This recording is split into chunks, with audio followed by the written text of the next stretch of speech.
This is Block 10, the 1960s, Section 1, A Critical Elite with Ralph Ellison's Invisible Man. There was a lot of great literature in the 50s and 60s, and one of the greatest of those pieces of literature was The Invisible Man by Ralph Ellison. And it's a very powerful story, which to me at least rings significantly more true than a lot of the other works of this decade.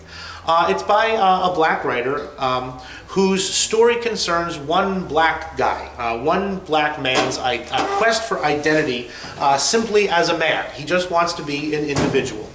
And the theme of the book is that everybody looks at him and all they see is a category. All they see is a race. And that goes from, his enemies, white racists, to his supposed benefactors.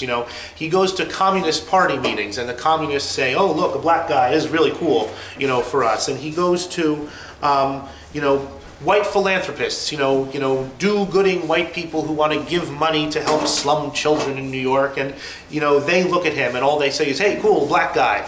And not an individual man. He goes to black nationalists, advocates of black power, and they look at him and they don't see an individual. They just see, hey, look, a black guy. And it's a constant refrain for the character in this book that it doesn't matter who he is. All that matters is that people view him as just a member of a large group and not as an individual human being, not as an individual citizen. And his work is made all the more powerful by the fact that this main character, it's narrated in the first person singular, is never given a name. That we never can put a name on Ralph Ellison's Invisible Man because everyone sees the color and fails to see that there is a man there, who cannot necessarily be defined just by the color of his skin, as both his supposed friends and his supposed enemies, wish to do. It's a very, very powerful book, and a very, very well written book, and it's an American classic. William Faulkner was... Why are you standing there? Oh, I don't want to interrupt by making a video. I don't want to make noise. So why are you standing there? I need to go to the bathroom. Go ahead. William Faulkner was another American writer of the day who explored, the South. And the South is a very complex region in American culture and history.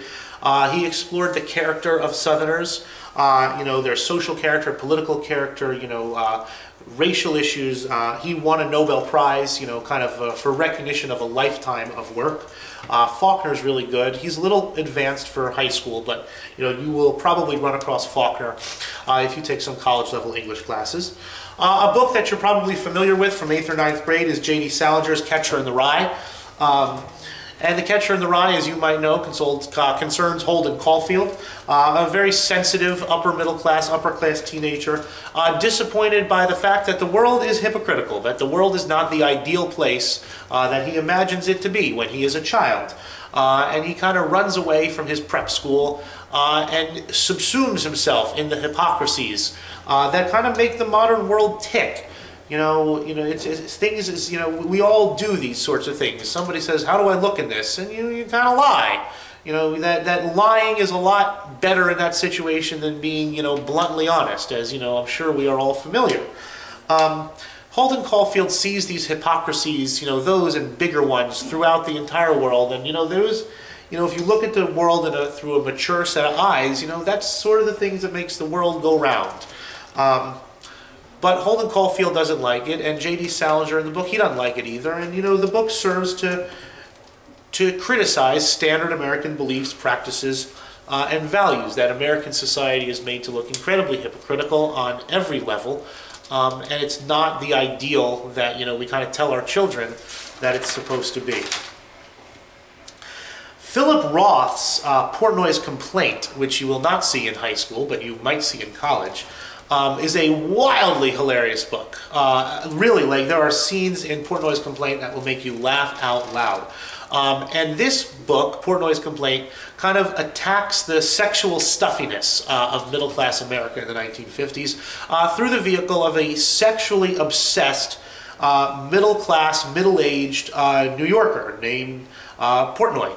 And through all of his escapades, he goes from place to place, woman to woman, or lack thereof, looking for sexual satisfaction. It's just hilarious. You have to read it to kind of get a good sense of it. It was originally censored as obscene and therefore illegal in many states, that the Supreme Court had to declare Portnoy's complaint not pornography, because pornography was illegal in many places, and Portnoy's complaint was put before the Supreme Court as pornography, and the court ruled that no, indeed, it was not.